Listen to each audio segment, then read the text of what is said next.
Islamic royal coup, Muhammad Bin Salman became Saudi Arabia's new crown prince in 2017. Since then, Saudi Arabia has announced one mega project after another, each with a price tag exceeding the previous one, until they reached a staggering $2 trillion. Unfortunately, building them is harder than announcing them. And now the country has a long list of failed mega projects, including the line from Neom. But why are these projects failing? Why will Saudi Arabia never be able to complete them? Why have they reduced the line to a dot and are now trying to cover it up? What clever moves is Mohammed bin Salman planning to undo the failure of his $2 trillion mega projects? Starting from Winter City and ending with the line, today I will take you through the most failed mega projects of Saudi Arabia. Winter Ski Resort, Trojena.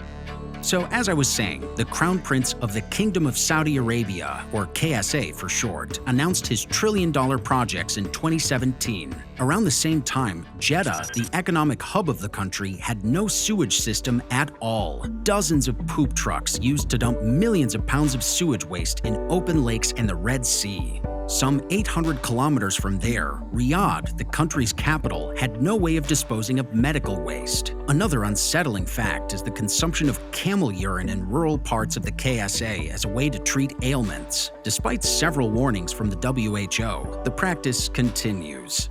The country also has the highest rate of capital punishment, not to mention labor exploitation, human rights violations, and gender inequality.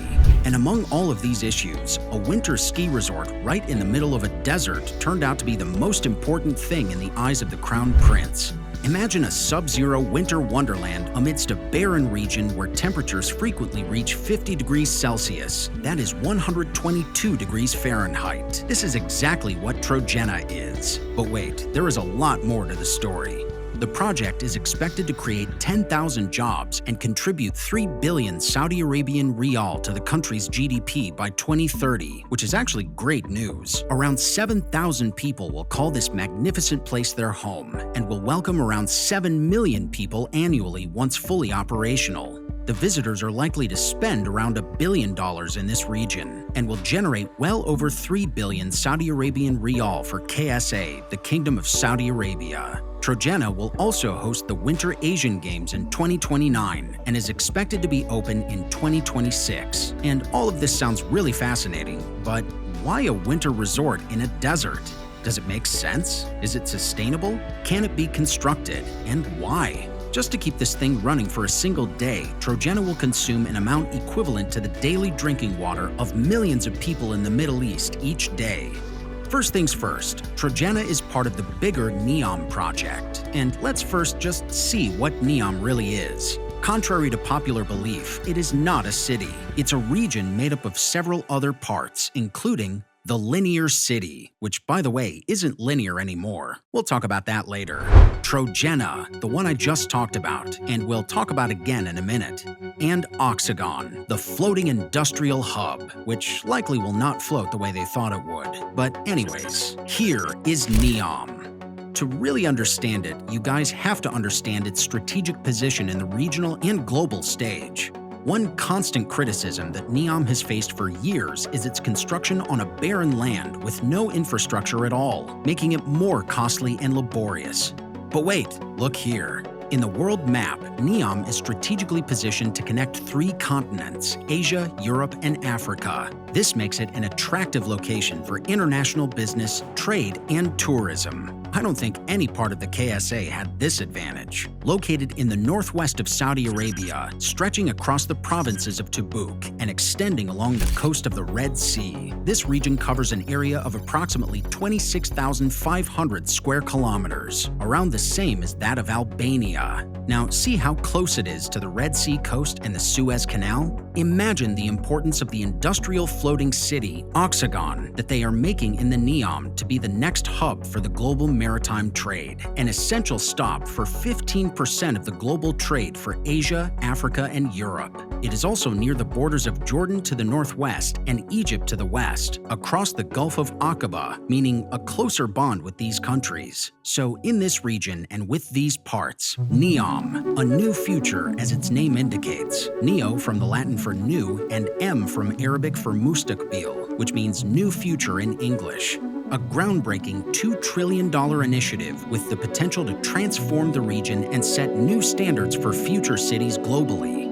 It is a planned megacity and region in Saudi Arabia, part of the country's Vision 2030 initiative to diversify its economy away from oil dependency and to boost its global image, an image which is quite distorted. Envisioned by the Crown Prince of the Kingdom of Saudi Arabia, Muhammad Bin Salman, Neom has shaken everyone around the world with its enormity, both in vision and investment. And bear in mind, no opposition is allowed against this project. Here, watch this. This was Jamal Khashoggi, a self-exiled Saudi journalist in a program called Up Front with British-American journalist Mehdi Hassan. I'm saying was because he has become a was in the hands of KSA. He was a vocal critic of the Saudi government and MBS's policies. On October 2nd, 2018, he went to the Saudi consulate to get some paperwork done for his marriage in Istanbul, Turkey. He had no idea Saudi agents were waiting for him there, and after that, he was nowhere to be found. Turkish authorities quickly concluded that Khashoggi had been killed by a team of Saudi agents. His body was dismembered and disposed of, and has never been found. Khashoggi's death sparked global outrage and a significant international backlash against Saudi Arabia. The CIA and several Western governments asserted that Saudi Crown Prince Mohammed bin Salman, MBS, likely ordered Khashoggi's killing. And here, watch this. Despite being fluent in English, MBS decided to give this interview in Arabic. The Saudi government initially denied any involvement, but later admitted that it was a premeditated operation. They claimed it was a rogue operation not sanctioned by senior leadership. Several Saudi operatives were arrested and tried in Saudi Arabia, with some receiving death sentences, although these were later commuted. So, as I was saying, Neom is Mohammed bin Salman's prototype for a better future, and he has personally vowed to make the Middle East the next Europe. هذه حرب السعوديين، هذه حربي اللي أخوضها شخصياً، ولا أريد أن أفارق الحياة إلا وأرى الشرق الأوسط في مقدمة. In April 2020, a man named Abdul Rahim al-Huwaidi from a Saudi tribe refused to evacuate his home in Tabuk for Neom and began posting videos online in which he showed security forces evacuating the area for the proposed linear city, the Line. After some days, he was allegedly shot by Saudi security forces, an outcome he had predicted in his videos. الضابط هذا وافراده عبد الله اسمه عبد الله الربيع مع الجيوب هذه شوف نقدر نسميه ارهاب دولي. Reports from Saudi Arabia filled the news, and they are not good. Human rights violations, poor labor rights management, if there are any in the first place, and displacement of indigenous tribes. When all you have is a hammer, everybody becomes a nail. That's exactly what MBS is doing. The Saudi megaprojects are surrounded by controversies, and while experts are weighing whether these projects can be built or not to become the success humans have never achieved, some people are worried whether these projects will bring any good to the people or not.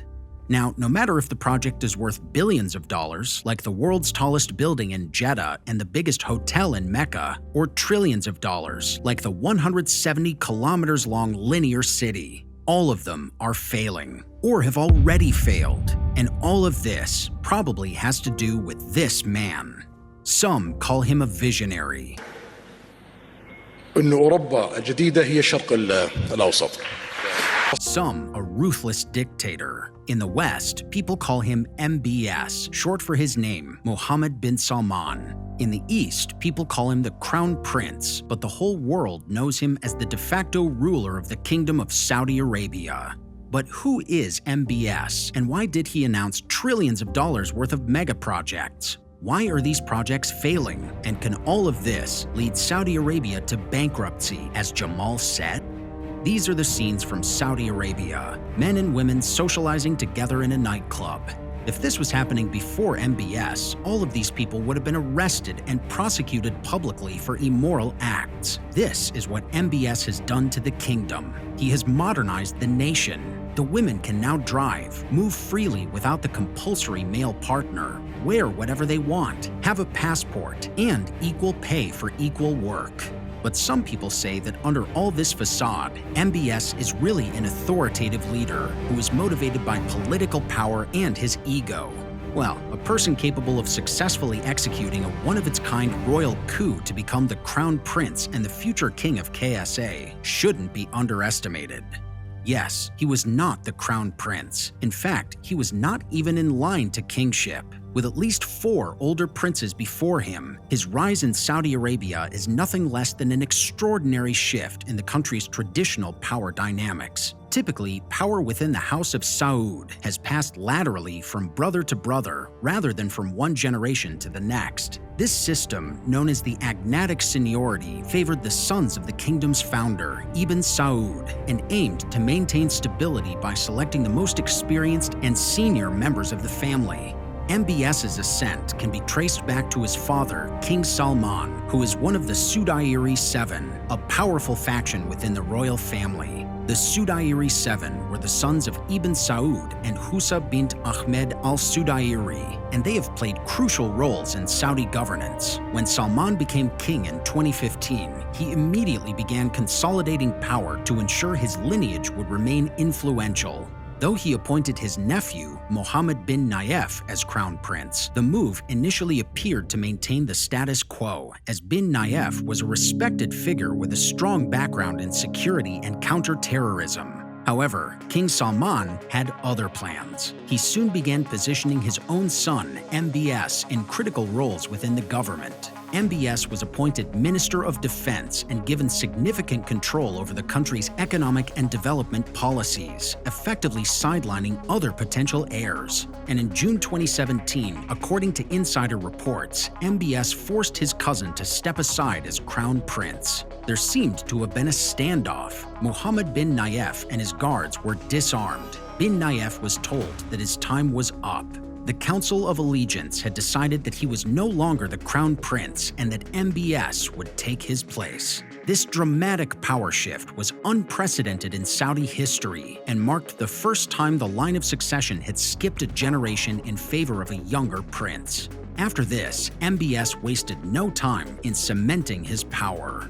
This was Muhammad Bin Nayef, then age 57, pledging allegiance to the 32 MBS. Once in power, MBS moved swiftly to consolidate his authority, and the oil crisis of 2014 to 2016 made him realize that his country needed to move away from its crippling oil dependency. Now, Saudi Arabia's reliance on oil is fundamental, shaped by its vast reserves and prominent position as a global oil exporter. Approximately 50% of the kingdom's GDP and 70% of its export earnings stem from oil. The government itself depends heavily on oil revenues, which constitute 80 to 90% of its total income, making all financial decisions dependent on oil price fluctuations. By all financial decisions, I mean the lavish lifestyle of thousands of royal family members of the House of Saud. But anyway, Saudi Arabia produces up to 10 million barrels of oil per day, with the capacity to increase to 12 million, asserting significant influence within OPEC and on global oil prices. This forced MBS to launch Vision 2030, aiming to diversify its economy away from oil. This strategic framework includes investments in tourism, entertainment, and technology, alongside economic reforms to reduce dependency on oil revenues. And all of this led to Trojena. In terms of sheer vision, or ridiculousness, depending on who you're asking, Trojena is just like the failing linear city of Neom. It's basically a winter ski resort in a barren desert. Yeah, as impossible as it may sound, this crazy project actually has some solid ground to build itself on. So much so that Saudi Arabia just recently won the right to host the 2029 Asian Winter Games. Now, the Olympic Council of Asia, OCA, the governing body for the Asian Games, clearly saw something in this project to let a desert country hold and host the tournament. See, here, this is the Neom region, and this here, some 50 kilometers from the Red Sea, close to the border of Jordan, are the Sarawat Mountains, the part that will become Trojena. the Mountains of the Neom, as they are calling it. This region actually boasts some of the highest elevations in the kingdom and will help Trojena cover 23 square miles of area, with these mountains at the approximate heights of 1,500 to 2,600 meters above sea level. This higher elevation will help them achieve the sub-zero winter temperatures needed for a ski resort in the hot desert climate. Now let's say, hypothetically, that they go on with the construction of this prestigious project. The first problem they will face is this. They really plan on cutting right through the mountains. And you and I know that hot, rugged, mountainous terrains are some of the most difficult places to work on, especially for construction. Just the entrance to the Trojena, the Vault Village, would be a hard nut to crack. They expect it to be a futuristic vertical village, a living place carved directly into a mountainside. It'll serve as the grand entrance to this winter wonderland, welcoming visitors with a dramatic wow factor. The vertical living concept would mean that hotels, residences, and other amenities will be stacked within the mountain itself. But just to build this entrance, they will need thousands of workers and dozens of machines to have precise excavation techniques. They will not only have to blast rock, but bore through mountains, making massive tunnels. Construction updates from the site revealed that the concept design for the ski village was completed in November 2021, and work on the Vault, Trojena's vertical village, is also moving forward, with nearly 1 million cubic tons of rock excavated for the new lake bed. Teams are actively transforming the rocky mountainous terrain into the vast year-round mountain destination that Trojena aims to become. But we know that extensive rock reinforcement and support systems would be needed just to stabilize this thing. Otherwise, it will be swaying like skyscrapers in China. But if done properly, well, the view would be awe-inspiring.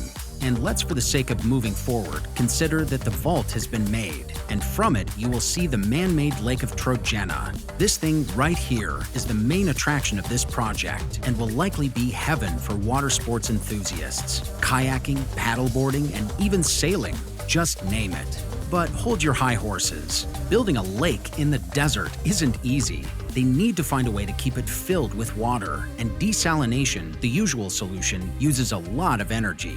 Recycling or rainwater harvesting are more eco-friendly options. But how will they keep the lake from drying up in the hot desert sun? No one knows yet, because specific details about the size and depth are still under wraps. Some reports from the site say that significant progress is being made on the development of Trojena, according to Philip Gouillet, executive director of Trojena. Since 2022, a total of 1.6 million cubic meters of material has been excavated from the lake site. Both the ski village in the Fun cluster and the slope residences in the Relax cluster are advancing well, with basement work underway and detailed designs progressing. Wait, did I forget to tell you about these clusters? They have divided Trojena into several distinct clusters, each catering to different interests and activities. The first one is the Explore cluster, focusing on adventure tourism. Then comes a relaxation cluster dedicated to health and wellness. And then there is the Valley cluster, featuring the Water Village with a 2.8-kilometer man-made freshwater lake. This area will host luxury resorts like the Anantara brand. And then, finally, is the Fun cluster. This zone is home to the Ski Village, which will offer winter sports activities and host the 2029 Winter Asian Games. It will be the first major outdoor skiing destination in the Gulf Cooperation Council, aiming to attract ski enthusiasts from across the region. But let's be honest here, can Neom ensure responsible water management? Especially considering a 2020 World Bank report highlighting water scarcity as a major threat in the Middle East. But I think the artificial lake is not the only problem here. The bigger problem is the ski resort itself, or the blazing sun that will be shining on the resort. Let's say once again, they go on to build this beautiful, beautiful structure. How are they going to get all the snow there? Some reports claim that efforts for snow production and ski testing are ongoing at the site, but maintaining a ski resort in a hot desert climate requires massive energy consumption for artificial snow production and temperature control. With humans and animals waiting for drinking water in the region, creating and maintaining a ski resort that would require vast amounts of water puts a big question on the ethical grounds of Trojena. To conclude this test was to ski in warm conditions on site after the project's being exposed to the elements here for a few weeks. Not to mention the extreme temperature swings from very hot summers to potentially sub-zero winters require innovative materials and techniques to ensure the structural integrity of the resort. Flash floods are another concern in the desert. Has Neom incorporated robust flood mitigation strategies, considering a 2021 study in Nature Geoscience that predicted an increase in the frequency and intensity of these events due to climate change? The Middle East has been getting these torrential storms and floods more frequently in recent years. KSA has been optimistic about the project being open to the public in 2026 and has also won the bid for the 2029 Asian Winter Games. The irony here is thicker than fog. But anyway, this brings me to my next point. Does it make sense for KSA to host the Winter Asian Games? Or, in all honesty, create an artificial ski resort produced by artificial snowmaking machines all year round? The mountains might be cooler than the rest of the region, but they don't exactly get dumped on every winter. Sure, it gets below freezing sometimes, but actual snowfall is rare, only happening twice in the past 5 years. Even if they do get some snow, it won't be enough for the whole season. So, Trojena will rely heavily on snow machines, up to 70% of the snow cover, according to officials. But with the region's weather patterns, they might even need 100% artificial snow. Now, KSA isn't the only country to host Winter Games in a region that usually doesn't get snow. China did it in February of 2022 for the Winter Olympics, but it used 1 billion liters of water to produce it just for the Games, equivalent to the drinking water of hundreds of millions of people for one day. Now, Neom expects Trojena to run all year. I mean, do the math and tell me if it's really sustainable. Also, it seems like a stretch to me that the region will be open to the public in 2026. Critics also point out there's basically nothing built there yet, and the whole infrastructure needs to be created from scratch. Here, the experts think they will use the man-made lake filled with desalinated seawater to feed the snow machines. But pumping that water uphill from the Red Sea 50 kilometers away will require tons of energy. You tell me, is this something you'd call sustainable? Critics, including environmental organizations and even athletes, are questioning the whole idea of building a giant resort from scratch, especially one that will suck up so much water and energy. They think Saudi Arabia cares more about looking good on the world stage than protecting the environment, which isn't making them look good on the world stage. Karma? Whatever. But it isn't just about looking good. KSA is expecting Trojena to recoup all the money they will spend on it, a cost that has doubled over 2 years to $38 billion as of October, according to Neom documents. While the actual budget isn't public yet, some experts think that Saudis will cough up some $30 to $50 billion on Trojena alone. And for all the right reasons. As I told you before, it is expected to create over 10,000 jobs and contribute 3 billion Saudi Arabian riyal to Saudi Arabia's GDP by 2030. All KSA want is good money and good public image from Trojena, and by the looks of it, I think they're on a pretty good track. Major hotel brands have already announced their participation in this multi-billion-dollar project. For instance, the Ennismore Group is bringing its 25 Hours and Morgan's Original luxury hotels to the ski village. But one thing that should be raised at this point is the labor conditions. Out of all Neom projects, Trojena is one of the most difficult ones to construct, and a hostile work environment isn't helping. A Wall Street Journal report says this: the kingdom wants to attract the world's best and brightest to futuristic projects such as Neom, but a difficult workplace culture is driving many away. Another report regarding the difficult work conditions quoted the CEO of Neom by writing this: CEO Nadmi Al-Nasser, not doing himself any favors, once said he drives employees like slaves, and when they drop down dead, I celebrate. Doesn't look like a good start to me. But wait, the worst is yet to come with The Line, which has destroyed all concepts of possible engineering. But before that, maybe, a gold-plated 400 by 400 by 400 meter cube in the middle of the capital city with a shocking surprise inside of it might change your mood for now. Cube, Mukab. MBS announced a $500 billion project, now $2 trillion. Bear with me, guys, for a completely non-existent part of his country in 2017.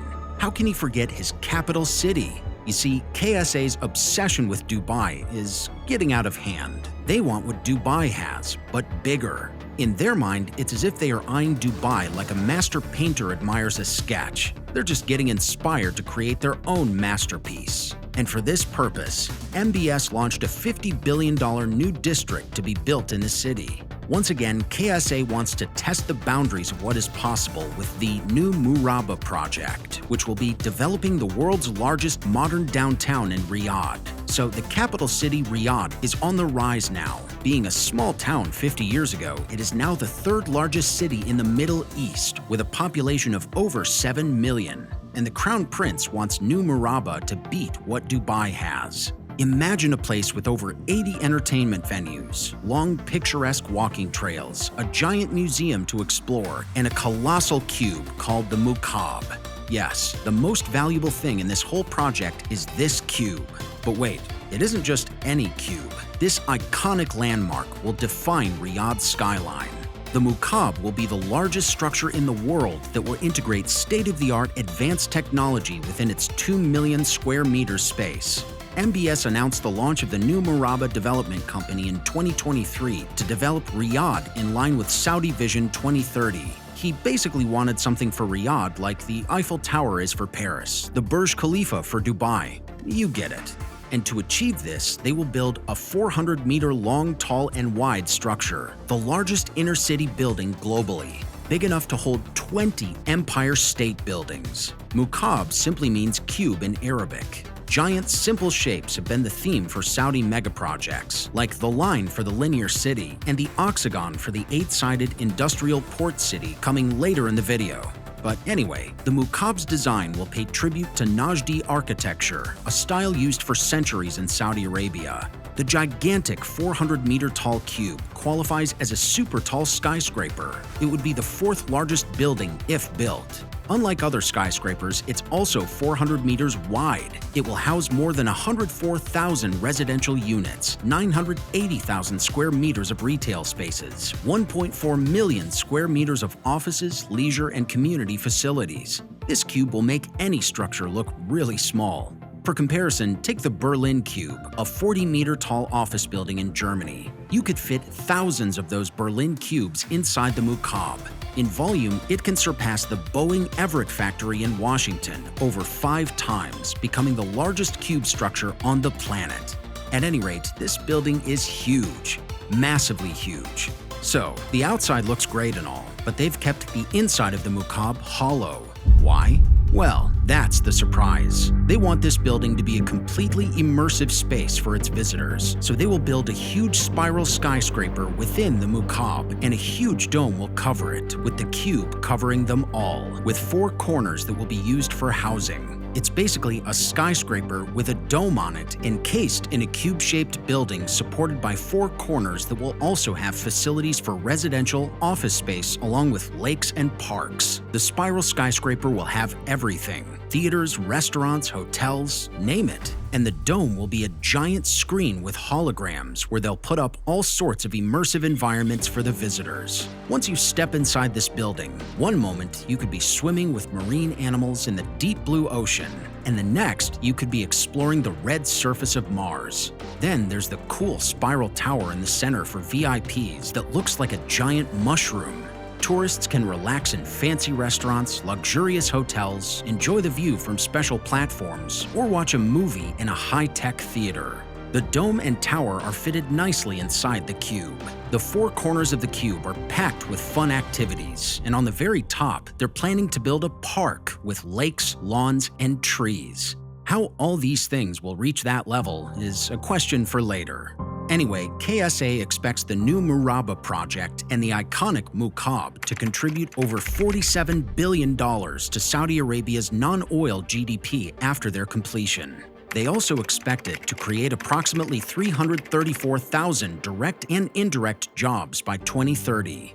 All fancy stuff, right? But what is the hidden purpose of this big cube? Can it be built? Will it sustain itself if built? What will it really be like? And why is KSA ready to spend a staggering $50 billion on a cube-shaped building that isn't even space efficient? Yes, here, Mukcab will have 121 floors, and since each side will be 400 meters, the area will give a substantial footprint, but the design actually limits the usable floor space. For a building that's the size of 20 Empire State Buildings, floor space of 2 million square meters is not enough, especially given that the Empire State Building has a floor space of 2.8 million square feet. See, I watched some of my favorite construction experts and read some articles and did some basic math to prove a simple yet shocking point. So this is Willis Tower in Chicago, a 110-story skyscraper that houses office space, retail shops, and observation decks using its 4.5 million square feet of floor space. When we overlay the footprint of the Willis Tower onto the Mukcab site, we find that we can fit around 31 Willis Towers inside the Mukcab. Mathematically, this is the footprint of Willis Tower. This is Mukcab's footprint. Comparing both together, the Mukcab's footprint is about 30.8 times larger than the Willis Tower's footprint. Now, Willis Tower floor space. And Mukcab's floor space is…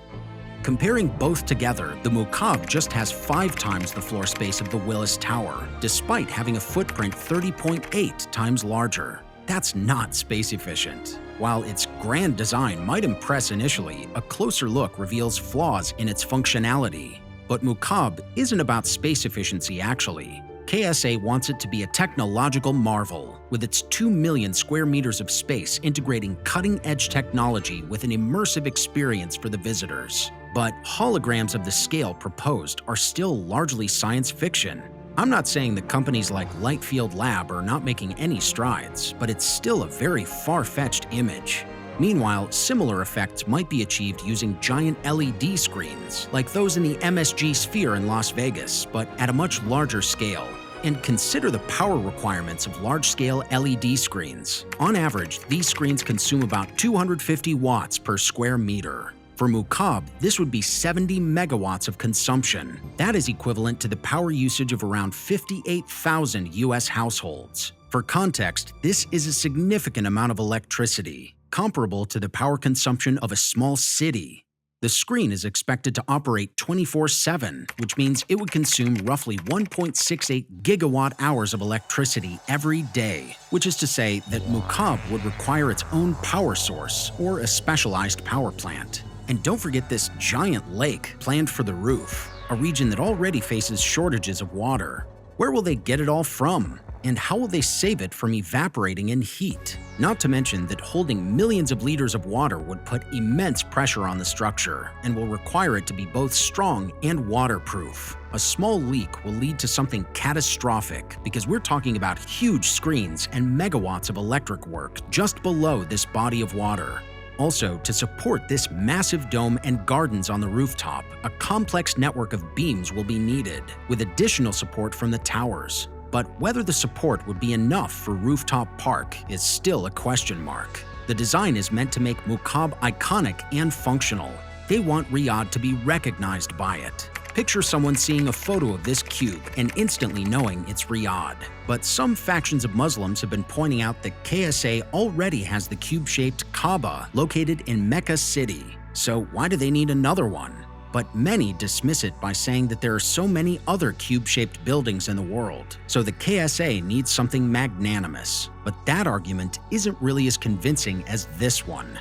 Many experts, commentators, and the public in general are saying that KSA is building Mukcab to take everyone's attention away from the line, which is technically not a line anymore. It has been drastically reduced to a dot. I mean, a linear city that's supposed to house 9 million people and be 170 kilometers in length can't really be called a line if it's reduced to only about 2.4 kilometers of building with 300,000 people in it by 2030. Anyway, if a $50 billion project can take the attention away from a $2 trillion project, which is just failing miserably to save KSA from further humiliation, it isn't a bad deal for the country. So there is a good, healthy chance one of these 3 things can happen by 2030 for Mukcab. Number 1. Construction hasn't started yet, but it's expected to kick off in the next few months with a goal to open by 2030. So being the optimistic dude I am, let's say that the construction of the 400-meter-tall cube will be finished in the expected timeline, and Riyadh will receive its new icon and slowly attract more tourists to become one of the most visited places on Earth.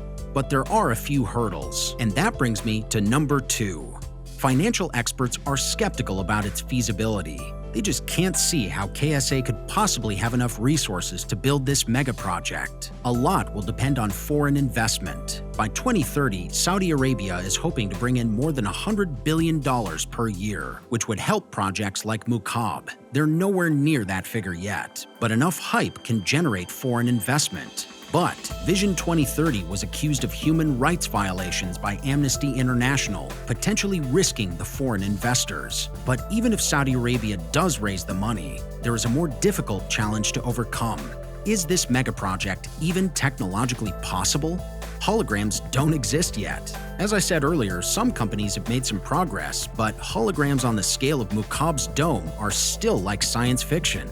A similar effect could probably be achieved using giant LED screens. That's what's happening at the MSG Sphere, a project in Las Vegas that just opened this year. This entertainment venue is shaped like a giant sphere with a wraparound screen completely covering the inside wall. At 15,000 square meters, it will be the largest screen in the world. It's designed to transport the audiences to immersive worlds, just like the Mukab. But there's a major difference. The Mukab screen would need to be at least 20 times bigger than the one in the MSG Sphere, and it's hard to know whether a screen that large could actually be built. And let's not forget about the giant lake on the roof of the cube. Millions of liters of water would increase the stress on the structure, so it would have to be built strong and waterproof. Without money to pay for it or technology to support it, there's a chance it will never end up finished. But there is a third option. Number 3. Maybe the cube will be built one day, but at a downsize. It could be reduced from 400 meters cubed to 200 or smaller. Even at 100 meters, it would still be the largest cube-shaped building in the world. It would be a disappointment compared to current designs, but better than nothing. And speaking of nothing, let's talk about my favorite subject for the topic of this video: kilometer skyscraper. Yup, all thanks to the insane amount of irony associated with this project. A 2-kilometer-high skyscraper. You heard it right. In Riyadh, Forbes and partners are designing a project that's set to redefine architectural boundaries. If they manage to build it, this building will change how we think about urban areas. The goal isn't just to break records, but to show Saudi Arabia's ambition and commitment to economic and infrastructural development. But I think building a 2-kilometer skyscraper is a huge challenge, especially for a country that couldn't build a kilometer-high skyscraper, the Jetta Tower. Oh, I'll come back to that later, trust me. But right now, let's focus on this behemoth of a building. I mean, just to build this structure. Let's go through it, keeping the construction of the Burj Khalifa in mind. Now, building the Burj Khalifa, or let's call it BK from now on, the world's largest skyscraper at 828 meters, was no easy feat. Imagine balancing a toothpick that's 8 times taller than an American football field. This is what KSA wants to achieve with this skyscraper. Just to build the base or foundations of BK, they dug down into the earth over 50 meters to create a super strong concrete base using a mind-blowing 45,000 cubic meters of concrete, enough to fill 18 Olympic swimming pools. Well, double that for KSA. And mind you, there is a strong chance of just hitting the groundwater level this deep in the earth. But I'm sure geology experts will keep this in mind. When the base was ready, the BK was constructed at an average rate of 1 floor every 10.5 days. So basically, they were adding a new story roughly every 2 weeks over the course of 4 years and 9 months. Now double that for KSA. Not to mention the cranes. They needed cranes that could reach incredible heights to keep lifting materials. Imagine a crane taller than the Eiffel Tower. That's how huge those cranes were. Now imagine doubling that for this skyscraper. I mean, what about the winds or the stability of these machines? Probably the biggest challenge is to design a structure to resist lateral movement caused by wind. This requires innovative and creative solutions in structural engineering, such as using lightweight materials and hiring employees with strong physical and mental fitness. They definitely will think it through. Not to mention some of the other crazy challenges, like the heat and concrete quality. But you get the idea. Let's move on. There's no experience building anything close to 2 kilometers tall. Think of figuring out new ways to pump concrete, design wind-resistant structures, and keep workers safe at such extreme heights. But then again, nobody had built anything as tall as the Burj Khalifa before either, until they did. So maybe that's cause for optimism. But then again, given the KSA's track record, maybe cautiously optimistic. BK was notable and praised worldwide for its extensive safety measures and workforce management practices, but still the project saw 4 alleged casualties. KSA isn't anywhere near these healthy practices. I mean, we're talking about one of the world's most toxic labor environments. And that's not just me saying that. Look at this report from CNN. Saudi Arabia is planning a futuristic city of clean energy and flying taxis. Don't build it with abusive labor practices. In fact, a video allegedly showed a Saudi man beating a migrant worker under his kafala, the notorious Saudi sponsorship, because he had spoken to his wife, asking him why he came there in the first place when his wife was present there. Though nothing was proven, the report further stated that according to Human Rights Watch, there were more than 9 million migrants working in Saudi Arabia, making up more than half the workforce, and this is how they described their living conditions. Many suffer multiple abuses and labor exploitation, sometimes amounting to slavery-like conditions. The kafala or sponsorship system ties migrant workers' residency permits to sponsoring employers, whose written consent is required for workers to change employers or leave the country. Employers often abuse this power in violation of Saudi law to confiscate passports, withhold wages, and force migrants to work against their will or on exploitative terms. So the project looks appealing, definitely expanding the boundaries of what's possible for us, but the overall picture looks pretty grim. Anyway, let's see how KSA has imagined it to be so far, because details are pretty scarce, but it still captures our imagination and creates curiosity. It's envisioned to be near the King Salman International Airport and close to the urban center of Riyadh. The globally renowned architectural firm Foster & Partners, known for projects like the Kingdom Center and King Abdullah Financial District, is involved in this ambitious plan. They imagine it to function like a vertical city, providing all the facilities typically found in urban areas, such as residential spaces, commercial centers, entertainment hubs, corporate buildings, and even vertical farming, with dynamic conditions that attract different businesses and investors while enhancing technological advancement within the vertical system. It is designed to attract tourists from around the world, generating revenue, stabilizing the economy, creating job opportunities, and offering a range of services from raw materials to finished goods under one roof. This building will house facilities that include basic and advanced technology departments and laboratories equipped with modern scientific tools. It aims to create an environment conducive to attracting scientists and researchers from various fields, fostering a cooperative atmosphere that promotes innovation and progress, positioning Saudi Arabia as a leader in technological advancement. All good so far, but there's always cracks in the pavement, figuratively speaking. So let's take a look at some of those. There are concerns that this massive skyscraper might overshadow other buildings and strain infrastructure such as roads and utilities like electricity, water supply, and sewage systems. Therefore, the project's Research and Development Center will need to address these challenges to ensure a sustainable and effective outcome. And then, they are already building Mukab there. Shouldn't they wait for one mega project to be completed before starting a new one? Especially since the construction on the first one hasn't even begun yet. Another concern is the vertical transportation in the building. Traditional elevator systems are inadequate for such a tall building. Imagine living 2 kilometers above the ground. At that point, you might as well take a helicopter to your apartment rather than an elevator. But let's be realistic.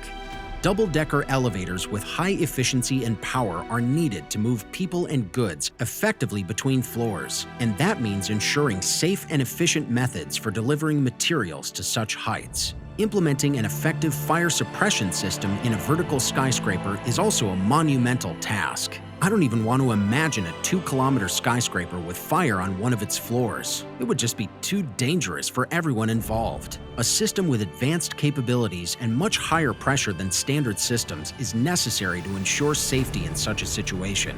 The budget is another head-scratcher, a staggering $15 billion for the skyscraper, which is very high, especially when compared to BK. Even if we factor inflation into it, the cost of building the BK in today's money would just be $1.7 billion. KSA's budget for the 2-kilometer skyscraper is almost 10 times that. But hey, no worries about the cash when you have a public investment fund, PIF, that has strategies in place to manage this financial burden.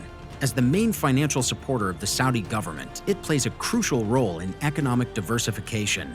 This involves creating various sources of income beyond oil and fuel.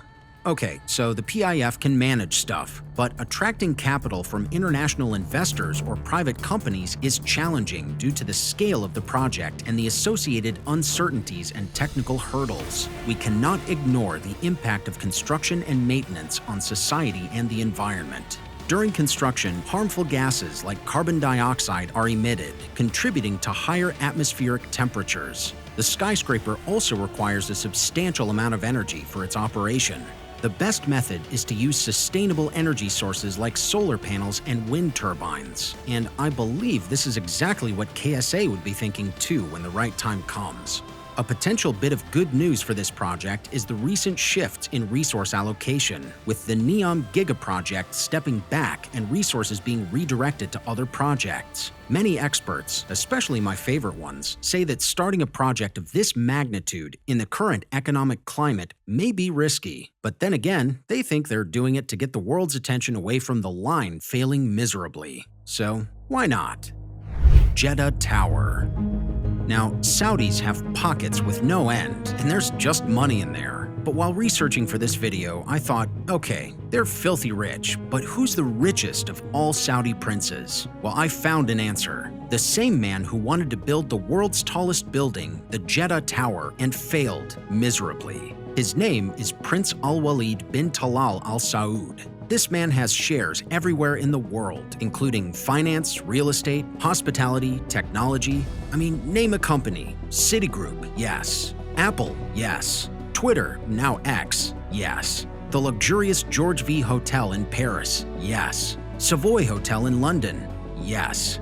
The man was featured in the Forbes 100 Most Influential People in 2008, undoubtedly because he had just announced his intention to build the world's tallest building, the first skyscraper to reach 3,280 feet or more. The Jetta Tower, a record-breaking building, was to be the crown jewel of the Jeddah economic city, with aspirations to become the Dubai of Saudi Arabia.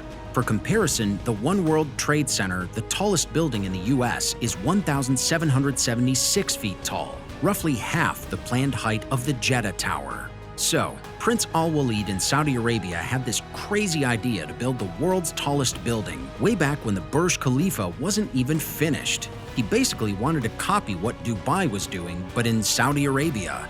Now, Adrian Smith, the architect of the Burj Khalifa, also designed the Jetta Tower, and the two structures share some design elements in common. It's basically the Burj Khalifa, but taller.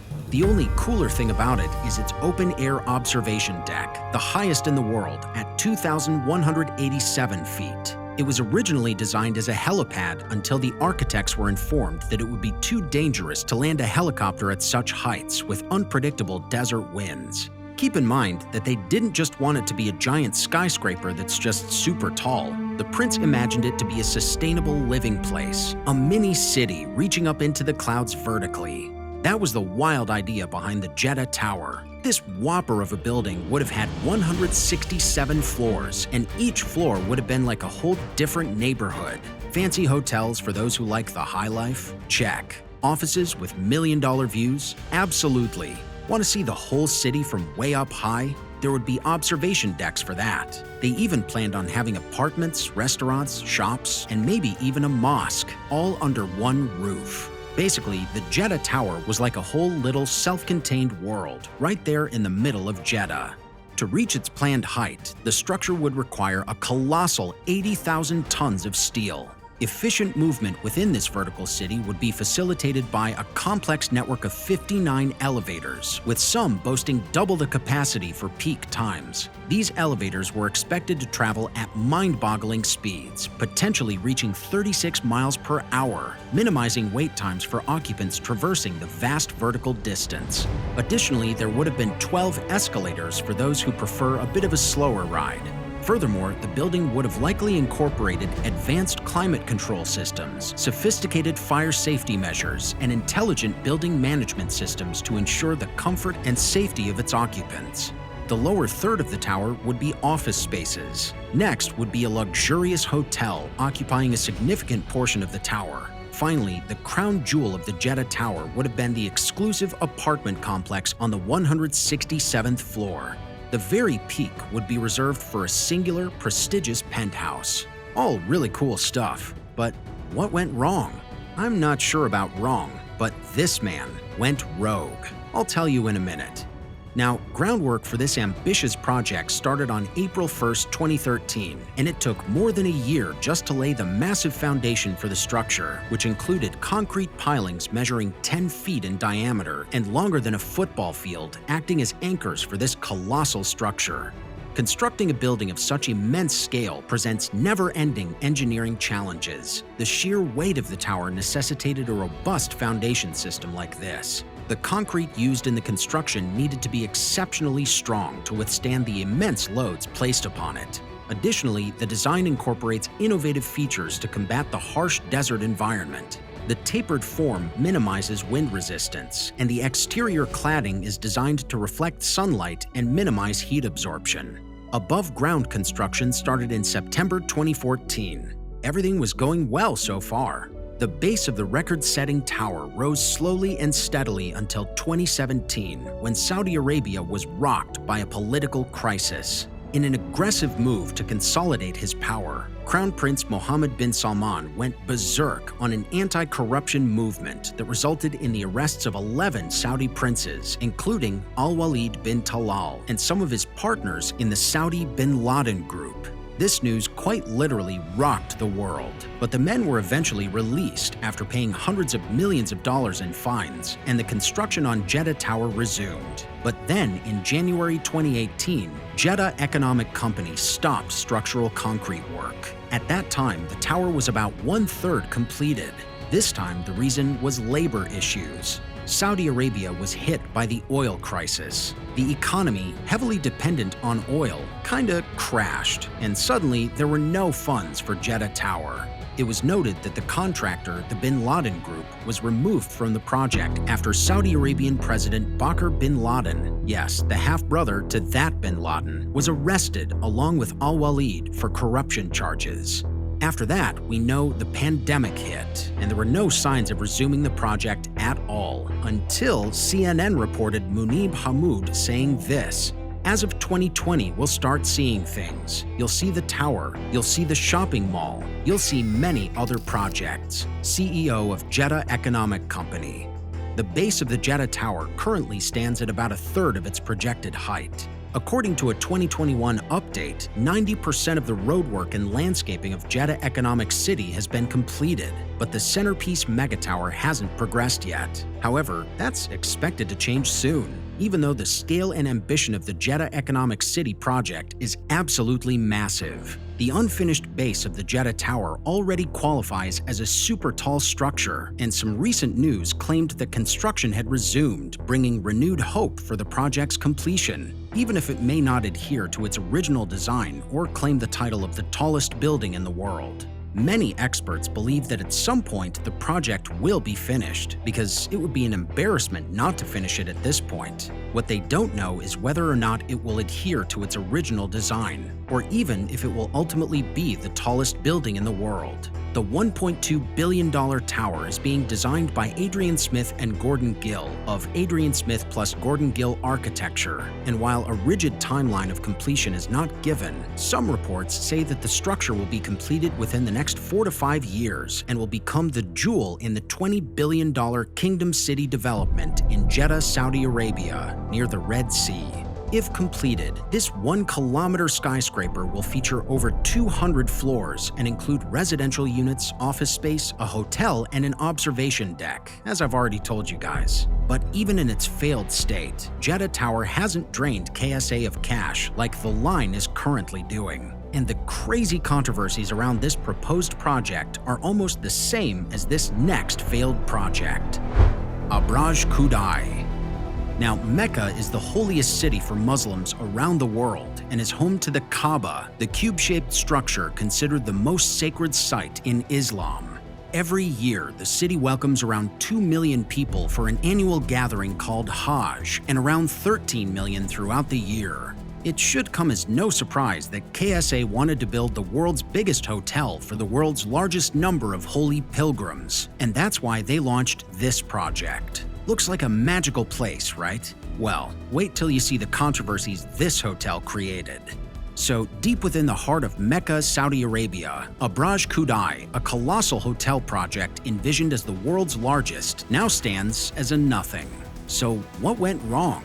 Well, let's see. The year was 2011 when Burj Khalifa first captured the world's imagination.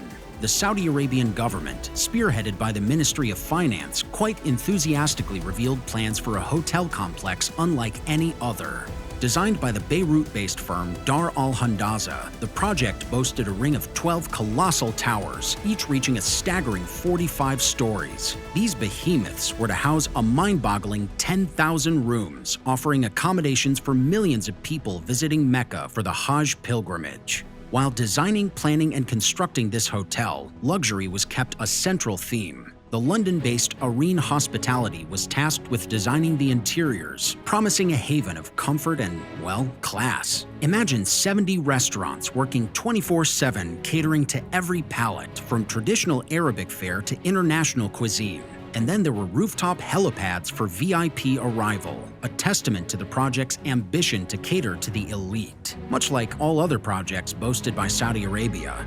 Yup, so much so that the Saudi royal family was to be granted 5 exclusive floors in the 45-story hotel to symbolize the unmatched luxury royals can enjoy within the complex. The Bin Laden Group, a prominent Saudi construction company, was entrusted with the monumental task of bringing Burj Khalifa to life. Construction commenced in 2014, and for a while, Mecca buzzed with activity. And among that construction noise were the voices of certain critics. Much like many other mega projects, this one met criticism as well. But for Burj Khalifa, the intensity was different. Some people argued that a building of this size and scale will dwarf and outshine all the historical buildings and architecture in the surrounding areas. The criticism was about a delicate balance between historical architecture and modernization, innovation and preservation within the holy city. Others raised concerns over the project's environmental impact, particularly its water consumption in an already arid region. Just 2 years into construction, in 2015, the project hit a major roadblock: finances. Now, as many of you guys already know, fluctuation in oil prices often translates to a significant slowing down effect and sometimes altogether abandonment of Saudi projects because of their unbelievably crippling dependence on oil. So in 2015, when the global oil price crashed, it impacted the Saudi economy, leading to budget cuts across various sectors. The Ministry of Finance, the project's primary backer, was forced to tighten its purse strings, and Burj Khalifa became a casualty of these financial constraints. I would have said icing on the cake, but this next incident dropped the whole cake to the ground. With a tight budget, another unfortunate situation surrounded the Bin Laden Group.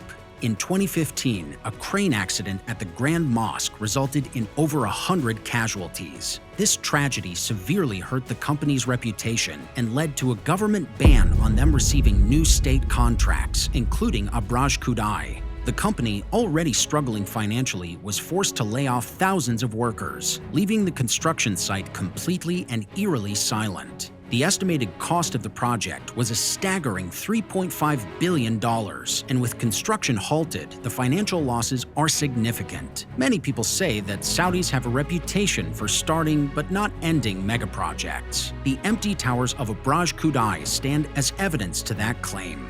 Will this hotel ever be completed?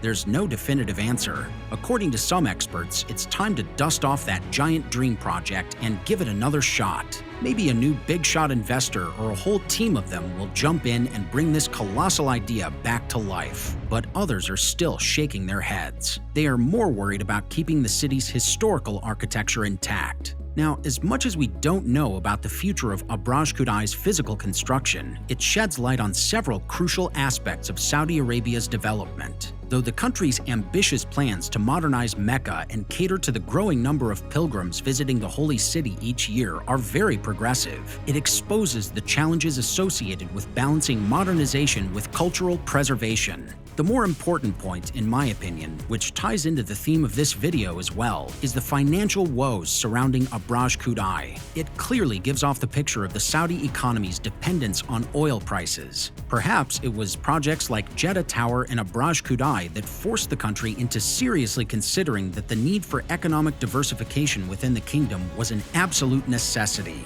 And I think this is what forced the Crown Prince Muhammad Bin Salman to launch Vision 2030 on April 25, 2016 as a strategic plan to achieve three intertwined goals: diversifying the Saudi economy away from oil, modernizing the society while preserving cultural traditions, and enhancing the kingdom's global profile. Vision 2030, a strategic framework to reduce Saudi Arabia's reliance on oil, enhance its public sector, and develop sectors such as health, education, infrastructure, recreation, and tourism, aligns with the grand aspirations embodied by projects like Burj Khalifa. However, I think they need to learn from the setbacks faced by Burj Khalifa that announcing projects and actually achieving them are two very different things. Oxagon. Next on the list is the KSA version of Atlantis, a floating city set to do no less than revolutionize global trade. This is the kingdom's expectation from the Oxagon. Located in the northwest of the country, it is the industrial hub of Neom, with 8 sides, half on the land, half on the ocean. This is the future of billions of dollars worth of global trade. This city aims to become the world's first fully automated port and logistics hub, transforming how goods move across the globe. And honestly, out of all the Neom projects, this is the one I'm rooting for most to get completed. Why? Look at this. This is where the Oxagon will be built, and here is the world's most critical global maritime trade route, the prestigious Suez Canal. Look at the proximity of these two regions. Oxagon has the full potential to become the necessary stop for the 15% of global trade that happens through the Suez Canal, and this city will have everything the shippers may need. At the same time, the 4.3-mile-wide floating city is expected to create 70,000 jobs and will house around 90,000 people. Let's see how they envision it to be.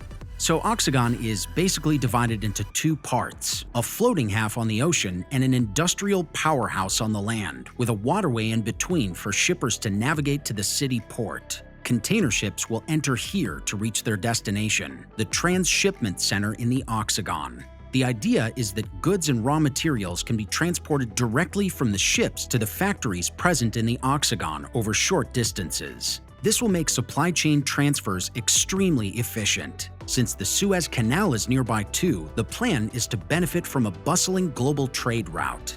Once complete, it will be home to some of the most forward-thinking and visionary companies in the kingdom. The ocean part of the city is the most interesting thing here.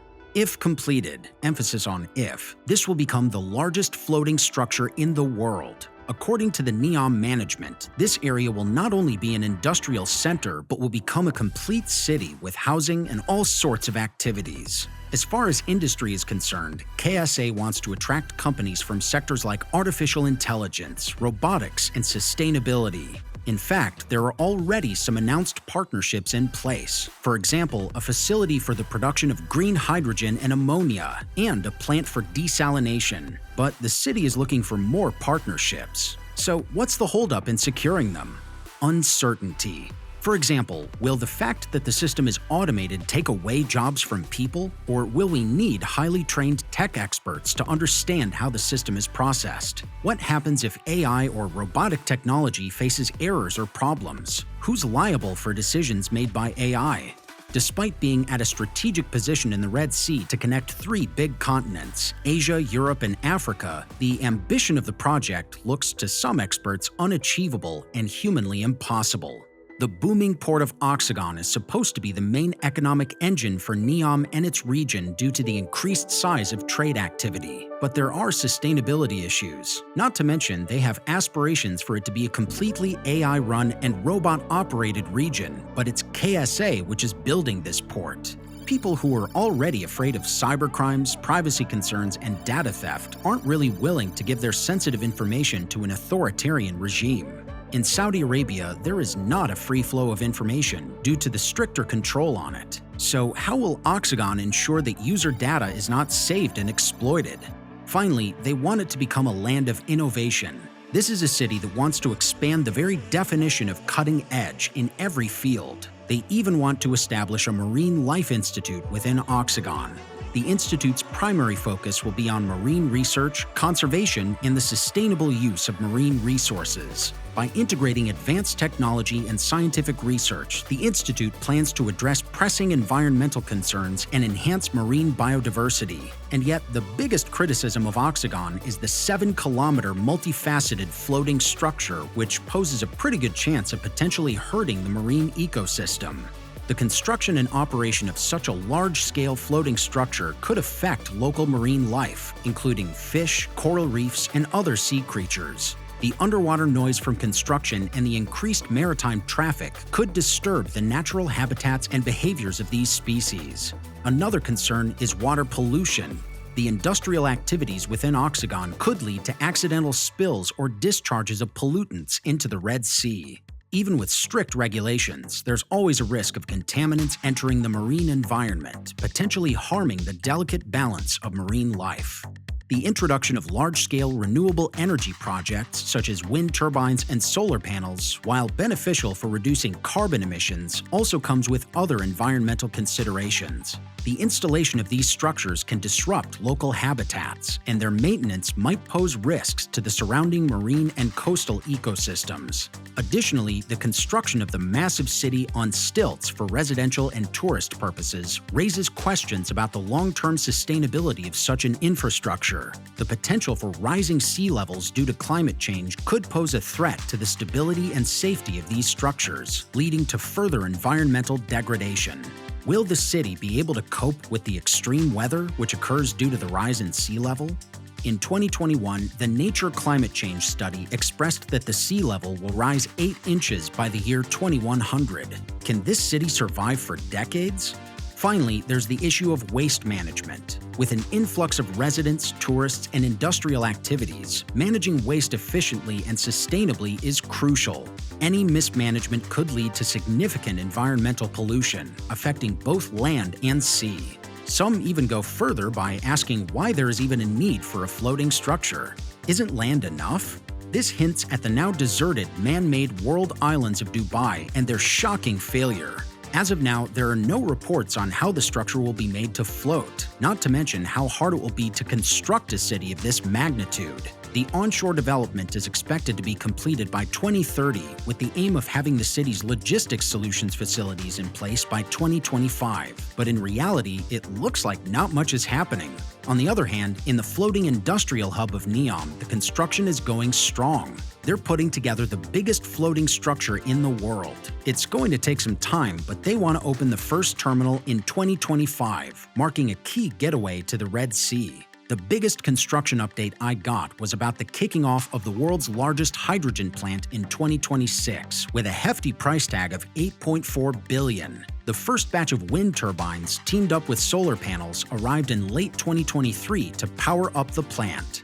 Now, if a single plant is worth $8 billion, then Oxagon's estimated total budget of $100 billion appears to be legit. But does KSA have this much money for its industrial city?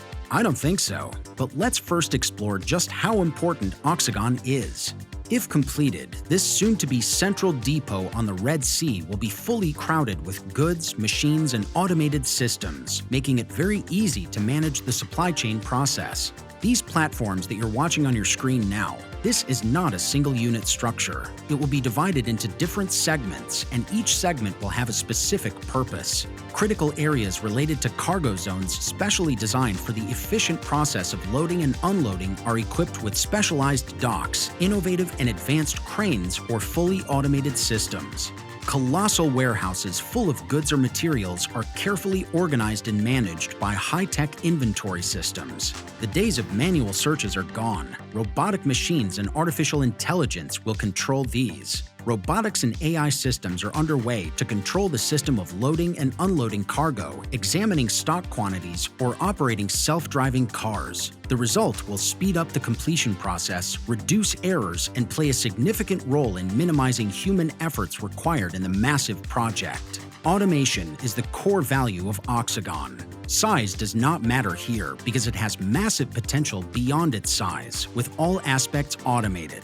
It could be a testing ground for innovative technology in every field, making sure that following sustainable engineering practices creates a positive impact on the environment, also creates a smooth path for building the water-based structure. Furthermore, Oxagon will take the initiative to stimulate the most advanced process of logistics handling, optimize the front-end process, and create an interconnected port system that runs with superior or unmatched efficiency. Looks pretty good, right? The imaginary concept of Oxagon is spectacular, but currently the country is short on cash, so there's a good chance that the land part of the Oxagon will get completed, but the ocean part might face some delays. And speaking of delays, the line. And now is the time for Neom's proposed linear city, the 170-kilometer-long, 500-meter-tall, 200-meter-wide mirrored horizontal skyscraper known as the Line, an ambitious project that has captured the world's imagination. And for all the right reasons. It promises a futuristic haven for innovation and sustainable living. Its ultra-high-speed public transit system will allow its 9 million residents to travel from one end to the other in just 20 minutes, with all amenities of life within 5 minutes distance. Sounds like an ideal place to live in. Or does it? Well, many experts, architects, and engineers aren't quite sure. In fact, whether this concept is ridiculous or visionary depends on who you're asking. But if you ask me, the Line is pretty much gray for me. It has its pros and cons. Let's look at it like this. We know that the Line envisions twin mirrored megastructures housing 9 million people. These structures will be 500 meters tall and 200 meters wide, connected by a high-speed rail system and a street in between the two towers. There will be immense green areas, parks, and trees to encourage walking. The city will be an eco-friendly region with zero carbon emission and no cars. These are all the pros of the Line. The rest of this segment is just the cons. I mean, come on, stretching a line right through the desert for 170 kilometers on barren land with no existing infrastructure, using hundreds of construction machines releasing dozens of metric tons of carbon footprint, doesn't really sound eco-friendly, does it? Not to mention, it's unclear if or when they will actually be able to pull something off of this magnitude. Erecting two massive lines through a harsh desert environment presents immense technical hurdles, and they obviously seem to know this. And therefore, they have divided the line into sections or modules for construction, each approximately 800 meters long. Given the overall length of 170 kilometers, this would result in around 215 such modules. Each module is designed to function as a self-sufficient community, providing all that you need within a short walking distance to ensure convenience and sustainability. Each module and block will have 3 levels designed to enhance efficiency, sustainability, and convenience for its residents. Here at the ground level is where all 9 million people will live, making it a pedestrian zone, featuring parks, green spaces, trees, and walkways. Next is the service level, housing commercial spaces and essential services such as shops, restaurants, and offices. The third level focuses on transportation and infrastructure, featuring an ultra-high-speed transit system and logistics infrastructure. This level connects the various modules of the city together, enabling rapid travel across the line and efficient distribution of resources. Now, let's assume that before the given completion date of 2030, they have managed to build this linear city. Not that experts are saying they will, especially considering what happened quite recently, but I'll talk about that later in the video. Let's just say they managed to build this linear city for 170 kilometers. There is no way that space will be livable until they use artificial means of climate control. Don't forget, this is a line stretched across desert in blazing sun. The temperature gets up to 55 degrees Celsius. That's 130 degrees Fahrenheit. So if the roof of the line stays open like we see in the videos, that's going to get very, very hot, and some serious cooling will be needed in there. Maintaining a comfortable temperature within a long enclosed structure in the desert heat necessitates a complex and energy-intensive climate control system. Or maybe they're just counting on all these areas being shaded most of the time, but that seems a far-fetched image as well. The sustainability claims of the line become questionable if its energy needs rely heavily on traditional sources. But okay, no problem. Let's move forward, hypothetically. They've managed to not only build this structure and maintain the climate internally, they're now ready to house people. Big question, who's gonna live there? 9 million people is a huge number, and who will these 9 million people be? Will they be ultra-rich, or poor, or middle class? Will there be a class divide in the line? The target audience for the line remains unclear. Looking at the high cost of living and the focus on cutting-edge technology suggests it might cater to a select group of wealthy individuals, and to cater to their needs, there will be a service class. This raises concerns about social equity and the potential for the line becoming an exclusive enclave rather than a truly inclusive city. Not to mention, moving 9 million people efficiently within a narrow corridor is a logistical nightmare. Remember, they claim it to be a car-free region, meaning they will have to use the ultra-high-speed transit rail system or logistical center for any movement in the upper level of the line. Moving goods across the line from here to here might seem easy, but imagine them moving from here to here. They will either have to use escalators or lifts, but we're talking about the housing needs of 9 million people. How many escalators or lifts will be enough? Even if they do it in phases, the logistical undertaking is immense. Again, not to mention the elderly, sick, or kids who might have to move for emergencies. Which brings me to my next point. Let's say that somehow with a magical wand they managed to put 9 million people in this 200-meter-wide horizontal line. How will these people connect with each other? Neom officials claim that residents will be able to travel from one end of the line to the other within 20 minutes, but that means the train would have to move at 525 kilometers per hour, if you're not accounting for all 80 stops in between. Yes, as far as my research says, the line officials have proposed the railway system to have 80 train stations. The fastest train in the world is Shanghai Maglev, which runs at 460 kilometers per hour. The math is just not mathing here. The officials claim it to be just 20 minutes, but my not-so-weak math also forces me to say that the residents will have to commute for 60 minutes to reach the other end of the line. Not the quality of life they claim it to be. And what about the emergency response? Imagine you're a person living here and the hospital is here, and you need to reach it urgently. With no roads, the concept of ambulances seems, at the very least, impossible. Neom officials claim to have integrated medical facilities, but sure. And one last question. What if a train stops working in one block? Would that mean the entire city grinds to a halt? Imagine millions relying on a single railway for transportation. A malfunction or accident could cripple the entire city. Additionally, with limited space for personal vehicles, how would residents transport bulky items or pets? And now that the line boasts of being a zero-carbon city powered by renewable energy, the massive energy needs for climate control, transportation, and daily living raise questions about achieving true sustainability. And one second, this needs to be talked about. As much as I love the concept of a green city built to help our planet thrive, carving a city right through a pristine desert land for 170 kilometers looks to be, at best, unnecessary and at worst, destructive. This will disturb the existing life forms there. There are many small and large animals living in that area. They may die due to disruption in the ecosystem. And the cherry on top are the mirrored walls of the line. Reflecting solar radiation will create these immense hot zones in the surrounding areas, leading to higher ground temperatures and affecting local wildlife and vegetation. Experts estimate that over 500 million birds, representing more than 500 species, migrate across Saudi Arabia annually, using the Red Sea as a major flyway. Neom's proximity to their migratory route poses a danger to these avian migrations. Birds hitting the line will be a common occurrence, according to some wildlife experts. Neom has established a nature reserve and reintroduced endangered species like the Arabian oryx. However, this doesn't necessarily address the issue of migration disruption.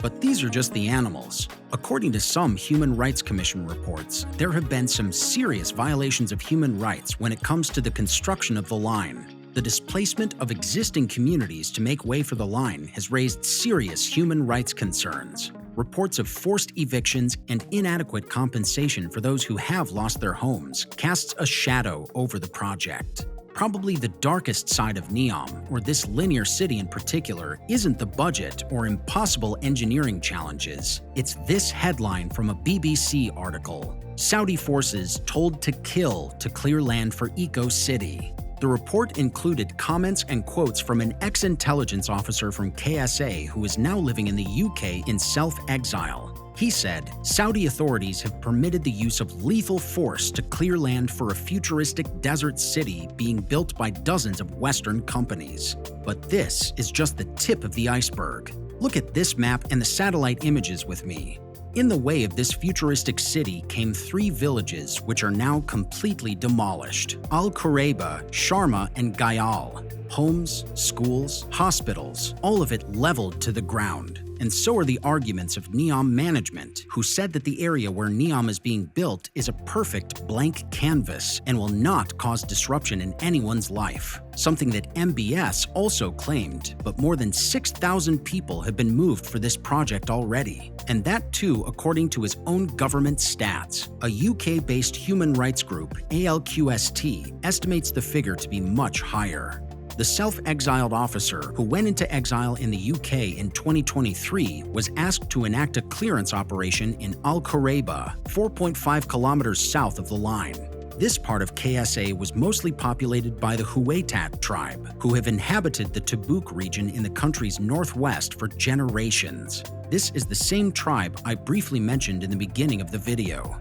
Tensions rose in 2020 when the Saudi government ordered the eviction of 20,000 tribespeople from their ancestral lands to make room for Neom. Now, this tribe apparently consisted of rebellious people, according to KSA, who refused to give up on their property for the greater good. And this is when an order in April 2020 stated, "Whoever continues to resist eviction should be killed." So it licensed the use of lethal force against whoever stayed in their home.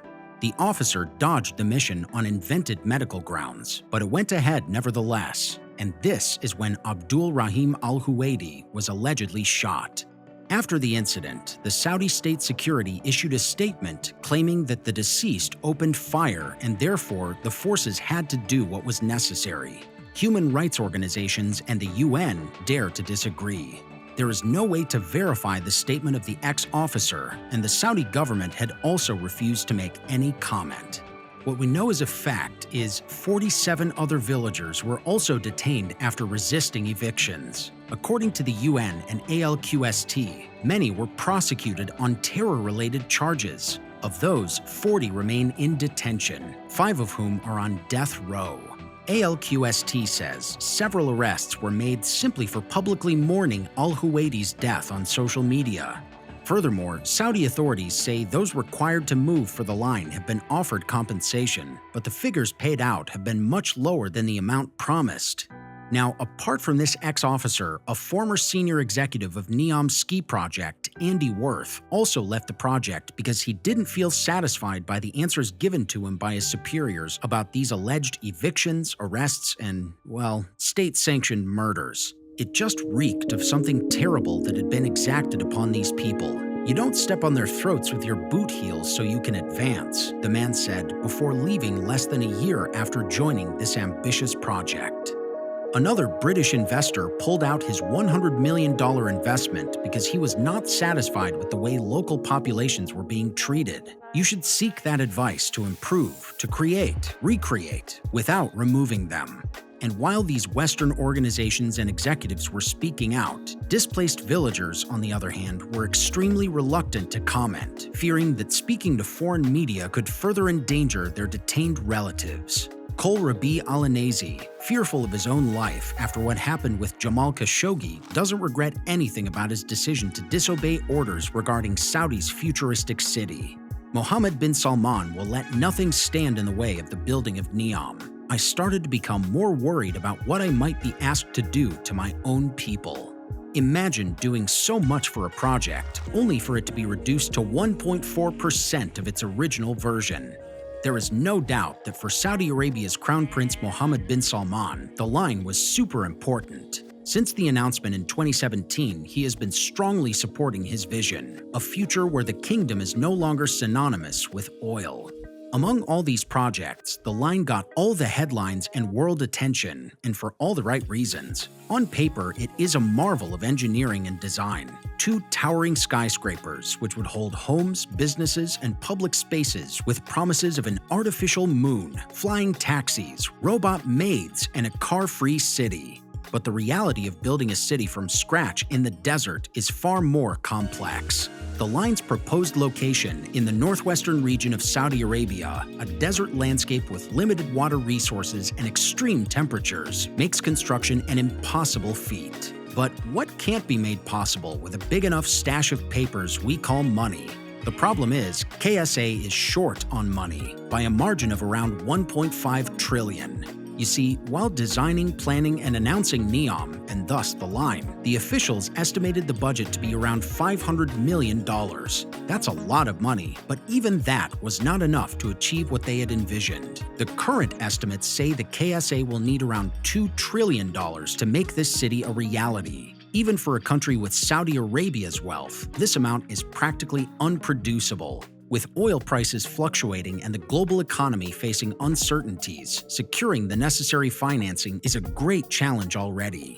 Moreover, the challenges of executing such a massive project have become increasingly apparent. Constructing a city in the desert with its extreme climate and limited infrastructure is no easy feat. The engineering complexities and logistical hurdles associated with the line are immense. While the initial plan was to build the entire city in one go, it's becoming clear that a phased approach is more practical, especially when there are so many questions about the feasibility of the city's design. The only way out for Saudis is probably cutting down on it.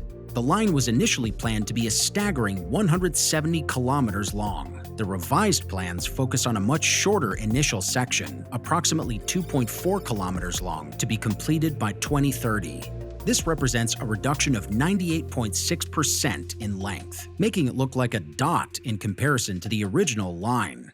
Another very profound confusion is around the number of people the line will house. MBS, in his interviews, has imagined a city for 10 million people, keeping in view the population increase of KSA from 33 million to 50 to 55 million people in 2030. The line itself promised to house 9 million people, with some sources suddenly claiming an accommodation for just 1.5 million people. And now, a leaked plan from Neom management says that the 2.5-kilometer-long module of the line will target a population of around 300,000 in the initial phase. This signifies a reduction of around 80% in the initial population target. Now, we have already discussed how hard building a city from scratch, especially one as ambitious as the line, is an astronomical undertaking.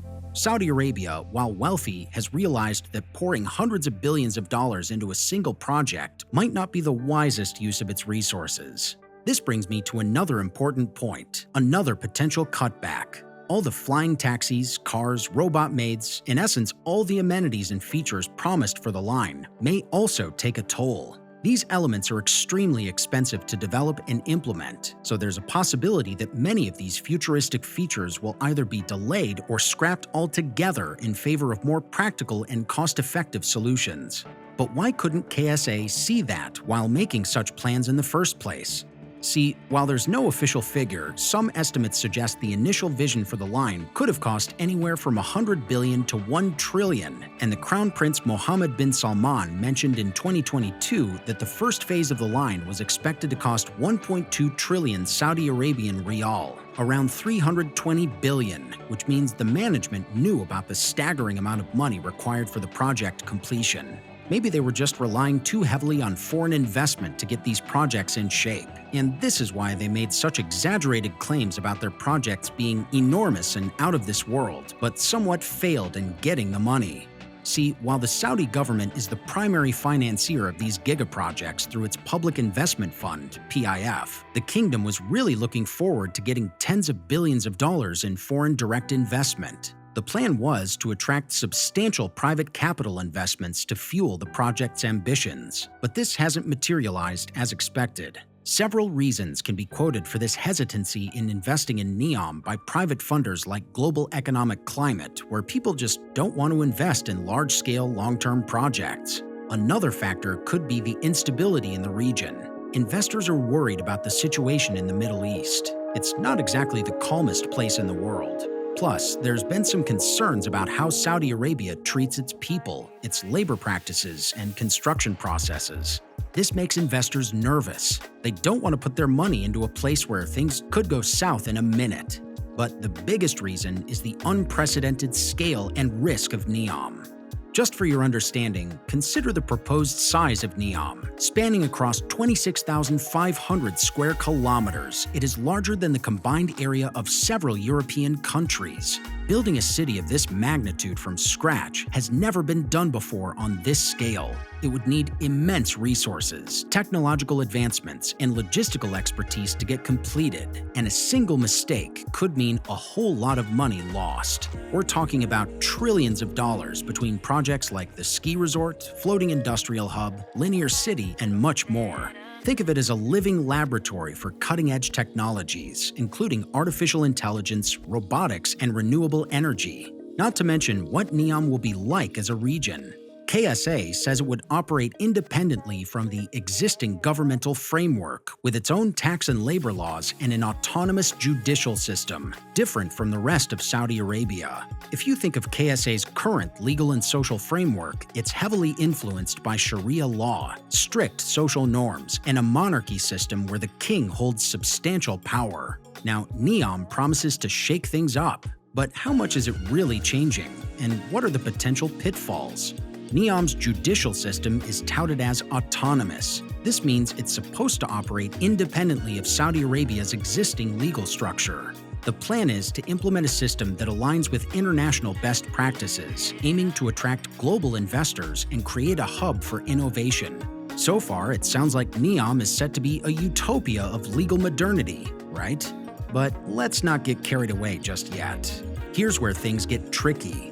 While Neom's judicial framework is marketed as autonomous, it's important to remember the project is still under the overarching control of Saudi Arabia. Crown Prince Mohammed Bin Salman chairs Neom's special authority, meaning there's still a direct line of influence from the Saudi monarchy. And guess what? Judges in Neom will report directly to the king. So the promise of full autonomy starts to sound a bit shaky. And let's not forget the most critical aspect of the Neom legal system, the influence of Sharia law. Saudi Arabia's entire legal system is based on Islamic law, which governs everything from business transactions to personal conduct. Neom's judicial framework will supposedly be crafted to international standards, which hints at a more liberal and flexible system. However, insiders suggest that Sharia law might still play a role, especially in personal and family matters. So while there might be room for some progressive laws, can we really expect a departure from traditional Islamic principles? Neom aims to be a beacon of progress with flying taxis, robotic maids, and a giant artificial moon. Not sure how much of that is achievable right now, but socially, how different can it be from the rest of Saudi Arabia? The kingdom has made strides in recent years, like allowing women to drive and easing some gender segregation laws, but it still has a long way to go. Neom might allow alcohol, which is currently banned in the kingdom, but broader social reforms will be a balancing act. On one hand, Neom needs to attract international talent and investors who expect more liberal social norms. On the other hand, it cannot completely alienate the traditional and conservative base of the kingdom. Not to mention that the city plans to use advanced technology for security and law enforcement, which could lead to efficient and fair policing, or a dystopian surveillance state, depending on who you ask. It's a double-edged sword. If implemented transparently, it could minimize human bias and corruption. But with the current state of human rights in Saudi Arabia, there are valid concerns about misuse of technology to suppress dissent and control the population. Neom is entirely motivated by economic diversification. It is pitched as a global hub for tech and innovation, promising the highest GDP per capita and luring in startups and multinational corporations. The success of this economic vision heavily depends on the credibility and efficiency of its legal system.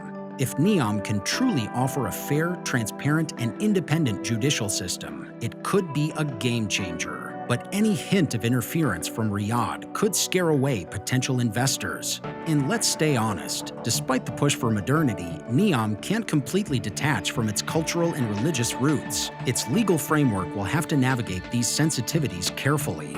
Overstepping or disregarding these traditions could lead to backlash both domestically and internationally.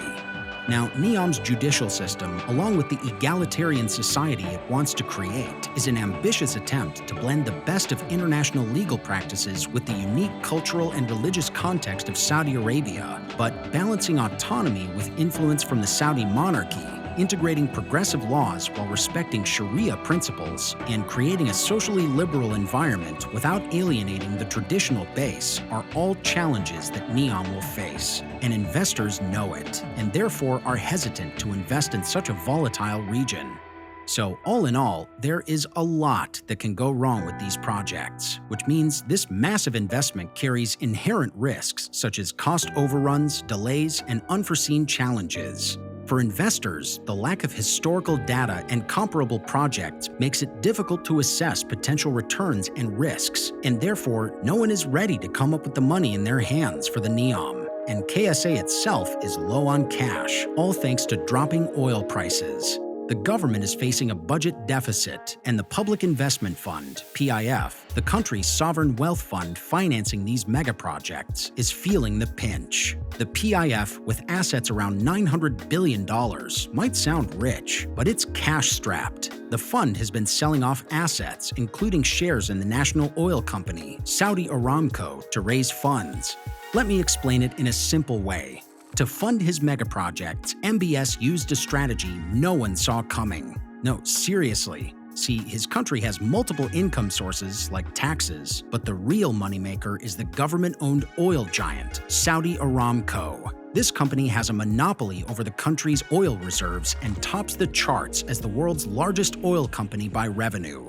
Originally, Saudi Aramco was overseen by the Ministry of Petroleum and Mineral Resources, with its revenues flowing into the Ministry of Finance, which handles the government's budget. On the other hand, however, KSA also has a hefty sovereign wealth fund called the Public Investment Fund, PIF, which invests in various private companies, including many foreign ones. Here, King Salman shook things up quite a bit. First off, Saudi Aramco's ownership structure was revamped. The Saudi Aramco Supreme Council was established, chaired by MBS, who now has direct control over the company. Additionally, the management of the PIF was moved from the Ministry of Finance to the Council of Economic and Development Affairs, also headed by MBS. But wait, the banger is coming.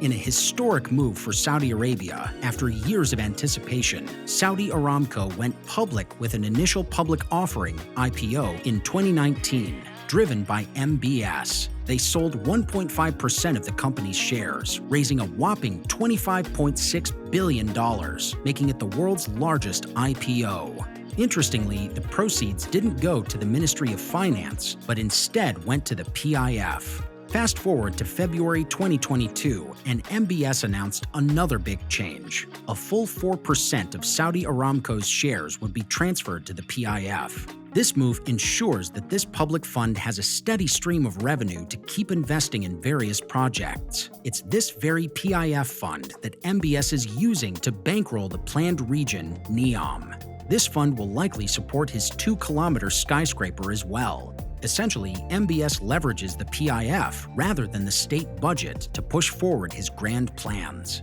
Critics argue that this allows him to bypass the already weak institutional checks of the absolute monarchy, but it also gives him a lot of flexibility in driving these projects with a top-down approach. So hopefully now you understand how PIF has $900 billion, but even so, the money is still not enough to keep up with the staggering costs of these projects. Analysts estimate that building Neom in its entirety could cost over $2 trillion, more than double the initial estimate. This is a staggering sum, even for a wealthy country like Saudi Arabia. The scaling back of Neom is just one part of a larger story. Saudi Arabia is reassessing its entire Vision 2030 plan, which aims to diversify the economy away from oil. Other megaprojects, like an entertainment city and luxury resorts, are also under review. The government is trying to balance its ambitions with financial realities. While some projects, like hosting the Asian Winter Games or the World Cup, have firm deadlines and will likely proceed, others might be delayed or reduced in scope. So to many people, it may look like the KSA is failing to achieve its goals, but MBS isn't a player to underestimate. I think what he might do, and what he might already be doing, is conducting a thorough reassessment of why Neom is failing. He will learn from the mistakes and likely will redirect efforts towards other projects or will make necessary adjustments to the Neom project itself. He is a world leader, and seeking partnerships wouldn't be that hard for him. So there's a good chance KSA will not stand in a completely failed state in 2030. You know what might completely fail? The Panama Canal. Click here